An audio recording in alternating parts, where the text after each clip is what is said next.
Assalamualaikum warahmatullahi wabarakatuh. Izinkan saya memperkenalkan diri. Saya Vicky Zaki Cahayaputra, dosen dari Fakultas Ekonomi dan Bisnis Universitas Jenderal Ahmad Yani, Prodi Akuntansi. Saya merupakan dosen yang mengampu mata kuliah Sistem Informasi Akuntansi.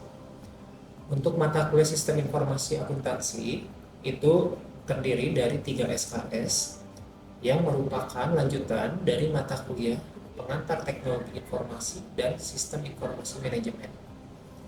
Izinkan saya untuk membacakan rencana pembelajaran semester dari mata kuliah ini. Baik, saya akan coba membacakan mengenai CPMK untuk mata kuliah ini. Yang pertama, mahasiswa diharapkan mampu untuk memahami mengenai penyusunan serta pemodelan dokumentasi sistem informasi. Yang kedua, mahasiswa mampu memahami siklus utama proses bisnis serta memahami kontrol untuk siklus tersebut. Yang ketiga, mahasiswa mampu untuk mengenal rancangan aplikasi sederhana penyajian informasi keuangan. Yang keempat, mahasiswa diharapkan mampu untuk bertanggung jawab secara kelompok maupun individu untuk menyelesaikan tugas-tugasnya. Dan yang kelima, mahasiswa dapat memahami mengenai siklus aktivitas proses bisnis dan mampu menggambarkan rekomendasi untuk perbaikan sistem yang berkelanjutan. Jadi, mahasiswa diharapkan dengan mempelajari semua aspek itu, maka dia akan bisa membuat banyak sekali sistem yang terhubung dan terintegrasi dengan dunia nyata. Dengan demikian, mahasiswa diharapkan mampu untuk mengikuti perkuliahan hingga 14 kali pertemuan. Nah, untuk bobot penilaian yang diambil oleh saya, yaitu yang pertama, ada tugas mandiri dengan bobot penilaian 40%. Yang kedua, ada ujian tengah semester dengan bobot penilaian 30%. Yang ketiga, ada ujian akhir semester dengan bobot penilaian 30%. Nah, untuk tugas mandiri akan diberikan oleh saya sebagai dosen pada saat kegiatan aktivitas perkuliahan berlangsung. Untuk kegiatan berlangsungnya, saya akan masukkan ke dalam tugas mandiri. Untuk selanjutnya, saya akan coba memperlihatkan mengenai sistem pengajaran yang saya lakukan pada saat perkuliahan berlangsung. Oke, kita coba mulai ya. Assalamualaikum warahmatullahi wabarakatuh. Waalaikumsalam warahmatullahi wabarakatuh. Ya, selamat sore semuanya. Sore. Gimana kabar hari ini? Semuanya sehat? Sehat. Ya, semoga semua terus diberikan kesehatan ya. Oke, untuk hari ini kita masuk ke pertemuan 14. Jadi rencananya kita akan coba belajar mata kuliah Sistem Informasi Akuntansi dengan materi yaitu pemahaman DFI dan prosedur penjualan. Nah, kebetulan untuk materi ini kita akan coba pahami agar nanti pada saat ujian akhir semester itu bisa lebih paham ya mengenai prosedur serta pengendalian dari data flow diagram. Nah, untuk yang sekarang kita coba masuk. Nah, jadi di dalam dokumentasi serta fungsinya, DFD itu mengenal ada yang namanya fungsi dokumentasi, yaitu yang pertama ada menentukan cara bekerja, ada mengevaluasi dokumentasi untuk identifikasi kekuatan, dan terakhir ada menentukan cara operasi. Nah, ini mungkin semua sudah pernah belajar di mata kuliah Sistem Informasi Manajemen. Mungkin ada review-review ya. Nah, tapi untuk di Sistem Informasi Akuntansi kita juga harus lebih paham mengenai dokumentasi. Bukan apa-apa, karena nanti pada saat ujian juga kita harus diminta untuk memahami dokumen-dokumen itu apa saja sih yang dilakukan. Nah, itu ya. Nah, di sini kita lihat di sini ada alat-alat dokumentasi. Yang pertama apa? Diagram arus data. Yang kedua? Data alir. Yang ketiga? Diagram proses bisnis. Oke, diagram proses bisnis. Nah, jadi di yang pertama itu diagram arus data itu bisa kita ambil nama lengkapnya itu data flow diagram yang bisa kita sebut sehari-hari. Mungkin ada yang udah pernah pakai ya data flow diagram buat semua aktivitas proses gitu. Tapi di hari ini kita akan coba belajar juga nanti prosedur penjualannya dari data flow diagram seperti apa. Karena jujur untuk prosedur penjualan itu seringkali kita coba untuk pahami lebih detailnya gitu. Karena aktivitas yang paling utama di kehidupan bisnis yaitu penjualan, itu ya. Nah di sini yang kedua ada bagan alir. Nah kalau bagan alir itu bisa kita ambil istilah lainnya apa? Flowchart, betul.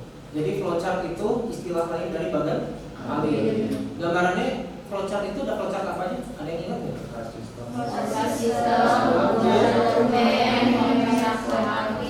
Tematik betul.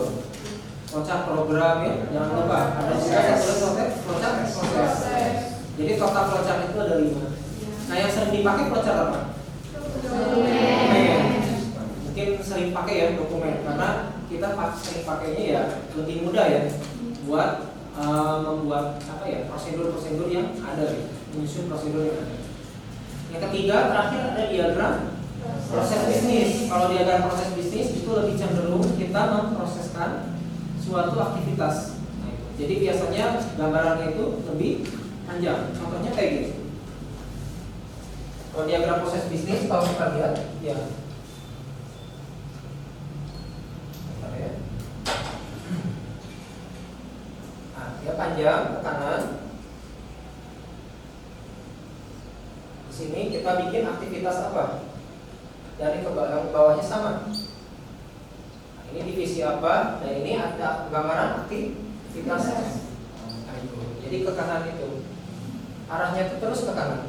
Semakin panjang ke kanan yaitu semakin banyak prosesnya. Misalnya ini divisi A, ini divisi B. Nanti seperti itu contohnya. Itu untuk proses bisnis. Ini kebetulan nanti akan coba diajarkan di semester selanjutnya apabila belajar audit sistem. Nah, itu terkadang untuk proses bisnis juga ada di sana. Sampai sini apakah bisa dipahami? Ada yang mau ditanyakan? Kalau belum kita bisa lanjut. Oke, belum ya? Belum. Oke, kita lanjut dulu. Nah, di sini ada data flow diagram. Di data flow diagram itu apa? Ya kita gimana caranya biar yang namanya arus data itu membutuhkan suatu desain gambar, yaitu kita bikin di data flow diagram. Desain gambarnya itu menggambarkan apa data flow diagram? Menggambarkan proses yang berkelanjutan. Nah itu, nanti kita akan lihat tahapan data flow diagram itu apa aja ya. Yang pasti data flow diagram itu punya fungsi. Coba saya minta dibacakan oleh KM-nya Ahmad ada tuh? Belum ya? Oke, boleh coba dibacakan oleh Vito, silakan.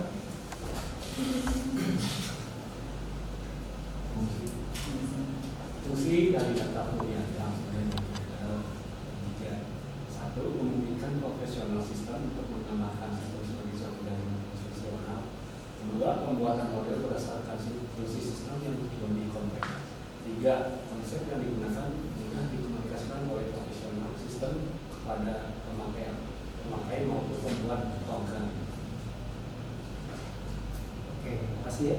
Nah, jadi di sini ini merupakan fungsi dari data flow diagram. Yang paling harus kita garis bawahi itu yang nah ini konsep yang digunakan mudah untuk dikomunikasikan. Jadi jangan sampai kita bikin data flow diagram, tapi orang yang membaca itu tidak paham, tidak mengerti. Maka dari itu apalagi nanti kan ada pakai aplikasi ya. Kita membuat data flow diagram kan menggunakan aplikasi. Contohnya seperti aplikasi Microsoft Visio ya atau Draw Icon. Nah, itu kita harus paham juga gimana caranya membuat yang baik dan benar itu. Nah, itu ya untuk data flow diagram. Nah, di sini ada syarat-syaratnya pembuatan data flow diagram. Jangan lupa kita harus pahami juga syarat-syaratnya apa. Yang pertama jangan lupa kita coba bikin pemberian nama untuk tiap komponen. Nah, di sini untuk data flow diagram kalau kita ambil contoh gambaran seperti di depan ini. Nah, ini nanti kita coba ya data flow diagram itu seperti ini. Nah, ini ada hubungan dari satu divisi ke divisi yang lain. Nah, tapi harus melewati titik ini. Nah, ini nanti akan ada penjelasannya apa.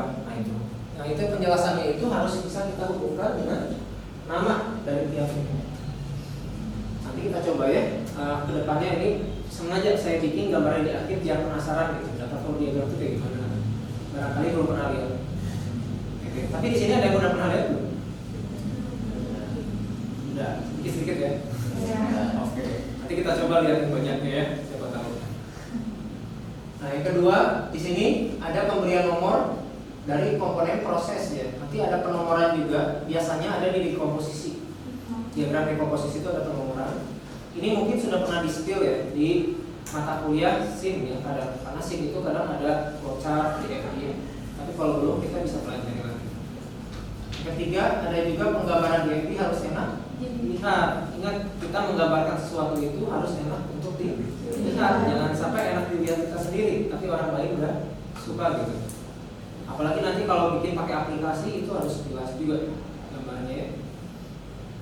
Yang keempat, penghindaran gambar KFD yang rumit. Kalau bisa kita bikin jangan serumit mungkin, karena sistem itu untuk mempermudah gitu ya. Yang kelima, memastikan sistem secara logika. Nanti kita akan coba banyak kasusnya ke depannya. Apalagi ujian itu nanti akan banyak soal kasus. Yang keenam, nama proses harus terdiri dari kata kerja dan kata benda. Proses yang ada di tengah ya. Nah itu. Terakhir, setiap level itu harus konsisten aliran data dengan sistem yang sebelumnya. Jadi kita harus paham juga proses itu harus berjalan selanjutnya, berkelanjutan gitu ya. Kalau untuk yang di FB, karena di FB itu ya bisa dibilang kita bakal tahu dalamnya gitu, nggak kulitnya aja. Nah, itu ya. Simbol di FB dibagi jadi berapa? Ada 5. Nah, yang pertama ada simbol entitas yang paling atas. Nah, itu yang tadi kita gambarkan. Itu simbol entitas nih. Gambarnya persegi panjang. Selanjutnya ada juga arus data. Itu hubungannya ya. Kita pakai simbol yang panah. Kemudian proses kita bisa pakai simbol lingkaran. Jadi pertanyaan, itu simbol apa yang garis 2? Itu penyimpanan. Kalau di gambar yang tadi, misal habis dari sini, kita coba ini bagian apa misalnya? Ini divisi keuangan. Divisi keuangan. Ini prosesnya proses saya sistem penggajian misalnya. Ini misalnya karyawan. Nah, berarti di sini kalau misalnya nanti ada yang ngasih, misalnya ke bagian keuangan untuk listrik, bagian keuangan bisa mencatat. Nah, kita bisa pakai simbol ini untuk pencatatan ininya, dokumennya. Nah itu slip gaji misalnya, rangkapan slip gaji bisa dibawa. Jadi jangan sampai simpan di proses, itu merupakan hal yang salah. Oke. Oke, sampai sini ada yang bertanyakan nggak seputar simbol? Sampai sini. Boleh? Kalau untuk segitiga sendiri itu fungsinya buat apa di DFD?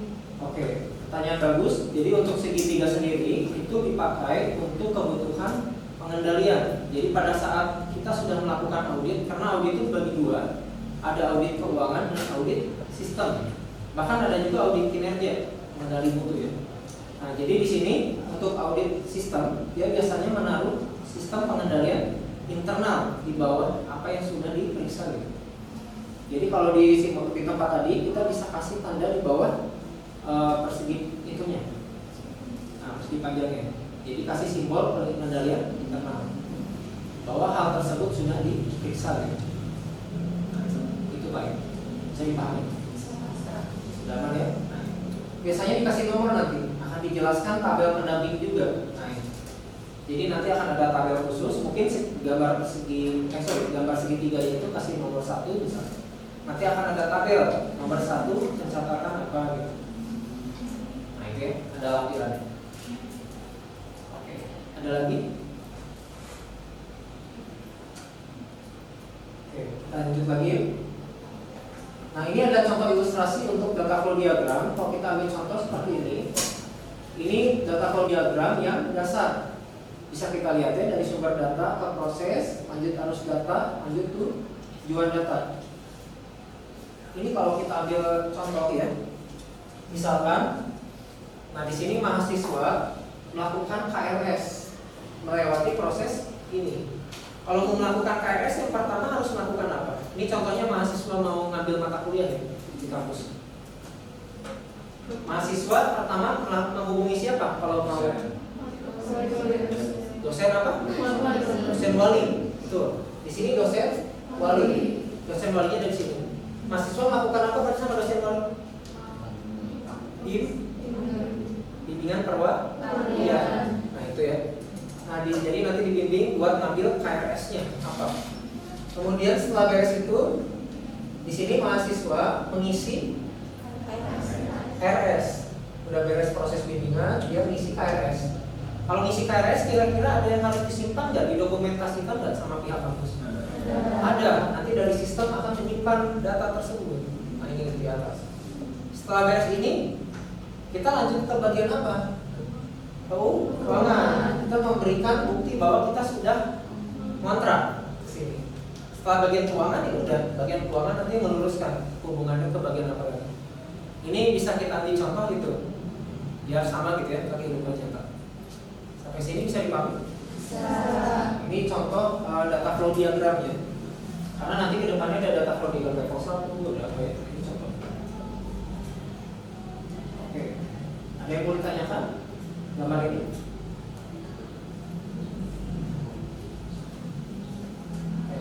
Cukup ya? Cukup. Datanya mukanya pada oke. Nanti paham ya? Iya nggak apa-apa ya. Kalau ada yang nggak paham boleh langsung aja. Yang malu-malu. Oke. Kita lanjut lagi. Nah ini ada ilustrasi kedua. Kalau kita ambil gambar lain kayak gini, tapi ini gambarnya lebih ke pembayaran pelanggan. Kelihatan ya? Dari sebelah kiri pelanggan itu melakukan pembayaran pada proses pembayaran. Kemudian dia melakukan proses memperbarui piutang yang diberikan ke manajer kredit. Yang garis-garis ini merupakan proses ininya. Nah, prosesnya apa? Jadi jalur proses lah kita istilahnya. Yang ini baru proses intinya. Itu yang dibilang katanya tulisan narasinya itu harus berhubungan kata kerja itu. Kayak pembayaran pelanggan, data pengiriman uang, informasi piutang. Jadi kita harus jangan terlalu panjang kalau bisa ya, karena kalau pakai aplikasi agak sulit. Ini juga sama, ini boleh nanti dibaca lagi ya materi dari saya. Jadi silakan nanti kalau ada yang bingung silakan tanyakan aja. Bisa via WhatsApp juga kalau ada yang mau konsultasi ya. Sangat terbuka. Oke. Nah, sekarang kalau kita masuk DFD, DFD itu singkatan dari apa? Data flow diagram. Data flow diagram itu dibagi jadi berapa? Mau kita lihat? 3. Yang pertama diagram konteks. Yang kedua DFD level 1. Yang ketiga DFD level 2. Ini ada yang ketinggalan apa yang belum? Diagram dekomposisi. Posisinya ada di tengah-tengah setelah beres konteks itu level 1. Ini pertanyaan Pak, kok ini nggak ada dekomposisinya gitu? Ini sengaja. Ini saya ambil dari buku literatur ya, buku Prof. Azhar. Nah, jadi nanti itu yang diagram konteks itu setelah beres itu kan ada dekomposisi ya. Itu nggak wajib dibikin. Kita bisa bikin kalau memang membutuhkan gitu. Tapi kalau nggak membutuhkan gimana ya kita lewati, lanjut ke level 1. Karena diagram level 0-nya udah dibikin tuh, lanjut ke level 1. Jadi dekomposisi itu hanya untuk membantu kita biar nggak bingung ke depannya. Nah, di sini ada contoh untuk diagram konteks dari siklus pendapatan. Kalau kita lihat siklus pendapatan itu ada di mana posisinya? Tengah. Diagram konteks itu yang selalu ada di tengah sendiri ya? Iya. Nah, jadi yang lainnya ini harus lewat ke sini dulu kalau mau menjalani semua aktivitas. Ini contohnya. Yang pasti gambar ini tuh kita mengikuti prosedur. Ya mohon maaf juga ya, ini nggak ada contoh prosedurnya. Jadi ini contoh gambar aja. Penjualan itu ada di tengah dan ini akan ada menghubungi semua siklus pendapatan ini. Nah yang jadi pertanyaan, ini kok ada siklus-siklus yang lain, tapi karena siklus pendapatan ya. Ini tergantung soalnya. Mungkin di soalnya itu lebih cenderung dia ingin menghubungkan semua bagian dengan bagian yang terkait. Bisa seperti itu. Kayak bagian produksi hubungannya apa dengan bagian pendapatan? Ya gimana caranya barang yang sudah diproduksi itu bisa masuk ke bagian penjualan untuk dijual. Contohnya kayak gitu. Jadi kita tinggal menghubungkan aja. SDM hubungannya apa dengan siklus pendapatan? Ada yang tahu? atau siklus penjualan nggak? SDM hubungannya apa dengan siklus penjualan?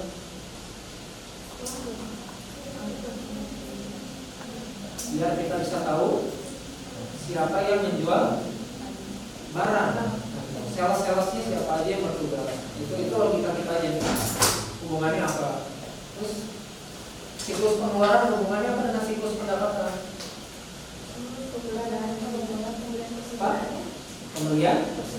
Itu pembelian persediaan. Ya, jadi hubungannya banyak. Tentu pelanggan ada hubungannya ya sama siklus penjualan. Itu core-nya, intinya gitu. Kalau nggak ada bagian penjualan, perusahaan bisa gerak nggak? Enggak. Kalau nggak ada bagian pembelian, nggak ada persediaan. Jadi apalagi produksi nggak ada, oh enggak. Nah, jadi yang namanya 3 hal itu wajib. Tapi kalau yang STM produksi dan STM buku besar dan yang lain itu masih bisa menyesuaikan. Tapi 3 bagian itu utamanya loh. Nggak bisa gerak ya tanpa 3 aktivitas itu. Nah di sini ada contoh juga level 1-nya seperti ini. Jadi kalau kita ambil yang level 1 itu 1.0, 2.0, 3.0, 4.0, ini merupakan contoh gambar lanjutan dari yang tadi. Intinya siklus pendapatan itu prosedurnya apa aja? Yang pertama, entry pesanan penjualan, yang kedua pengiriman, ketiga penagihan, terakhir 4 penerimaan. Urutannya dari nomor berapa sampai nomor berapa? 1 sampai nomor 1 sampai 4. Nah, urutannya ke sini. Nanti dari sini ke sini, lanjut lagi ke sini. Nah, jadi urutannya seperti itu. Jadi kalau data flow diagram itu seperti itu. Jadi dia berurutan. Jadi pertanyaan Pak, apakah boleh saya nyimpan lingkaran di atas, lingkaran di kiri? Boleh nggak? Boleh, karena data flow diagram itu sifatnya bebas. Kita mau nyimpan di mana. Bahkan berurutan dari atas ke bawah juga boleh. Oh. Mau ke kiri ke kanan juga boleh. Silakan ya. Asalkan kertasnya muncul. Gitu ya. Ini juga yang level 2-nya. Level 2 itu apa? Anak dari yang level 1. Dari entry pesanan penjualan, ini anak apa aja? Mengambil pesanan, menyetujui kredit, cek, merespon. Bahkan nanti yang selanjutnya 2.0 pengiriman, ada anaknya enggak? Ada juga anaknya. Jadi terus seperti itu. Jadi itu sampai sini silakan kalau ada yang mau ditanyakan atau didiskusikan boleh.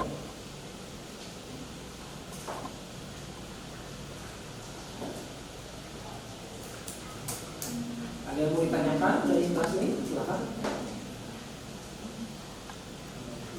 Boleh. Yang tadi dari situs, nah ini untuk penyimpanan datanya itu berarti bisa dari proses. Penyimpanan data yang ini, ya penyimpanan data itu sebenarnya boleh dari proses, boleh dari entitas. Tapi alangkah lebih baik kita dari entitas. Kenapa? Kalau proses itu paling sulit untuk mendeteknya nanti, melacaknya. Karena untuk penerimaan barang kan itu bukan pihak yang bertanggung jawab untuk dokumen kita simpan ya. Tapi Pak, ini kok ada tanda penerimaan kelas pelanggan ya? Berarti dia melacaknya dari prosesnya. Nah, itu.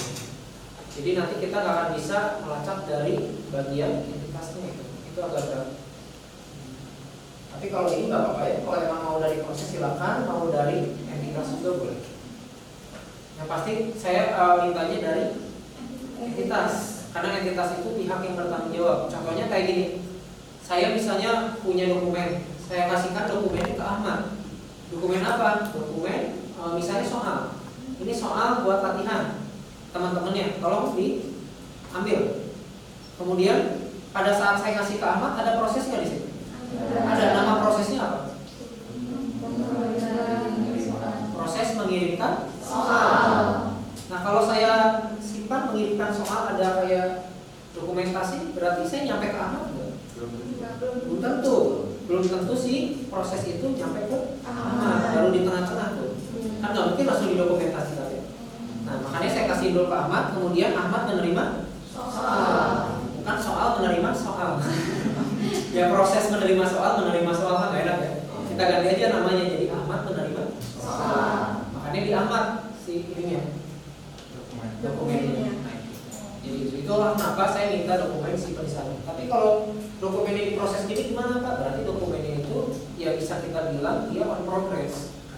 On progress itu sedang berjalan dan belum ada penerimanya. Tapi kan nggak mungkin semua dokumen kayak gitu ya. Kayak sekarang kan mahasiswa udah pada punya dokumen, dosen juga punya. Jadi harus ada pihak penerima. Itu logikanya. Bisa dipahami? Bagus. Ada lagi? Silakan. Boleh. Siapa dulu? Boleh. Ya, untuk yang siklus pengeluaran, siklus produksi, kenapa simbolnya harus sama kayak entitas? Siklus pengeluaran dan siklus produksi. Oke. Nah di sini siklus pengeluaran produksi itu dia mewakili bagian-bagian divisi yang ada. Ibaratnya siklus pengeluaran dan produksi ini dia mewakili divisi. Divisi produksi, divisi pengeluaran. Karena di sini kita akan menemukan bagian produksi loh. Di sini. Nggak ada kan divisi produksi di sini. Nah ini yang mewakili. Nah itu. Kayak kita siklus mahasiswa sebenarnya nggak ada ya. Cuman ya udah divisi aja ini kita anggap. Karena pada saat saya awal baca itu, oh ya ini mah divisi, bukan ke siklus. Kalau siklus mah ada di tengah, saya lingkaran gede di diagram konteks ya saya gitu. Itu paling bisa dipahami. Bisa. Oke, kalau sudah nanti silakan dipelajari lagi. Kebetulan kan kita keterbatasan waktu juga ya. Nah jadi nanti setelah beres ini jangan lupa pada saat masuk rumah atau apa dibaca-baca lagi aja. Jangan sampai ngebaca-bacanya pas mau ujian aja. Dicicil aja gitu. Nah kalau nggak dikasih tugas ya pelajari sendiri ya. Minta tugas ke dosennya juga boleh. Guys, iya nggak ya? Bersanda. Oke, kalau ada yang mau ditanyakan nggak sebelum kita tutup? Oke, sudah cukup? Kalau nggak ada yang ditanyakan lagi, saya coba tutup ya. Sekian perkuliahan kita hari ini. Terima kasih perhatiannya. Semoga apa yang kita pelajari hari ini bisa bermanfaat ya buat kedepannya. Amin. Wassalamualaikum warahmatullahi wabarakatuh.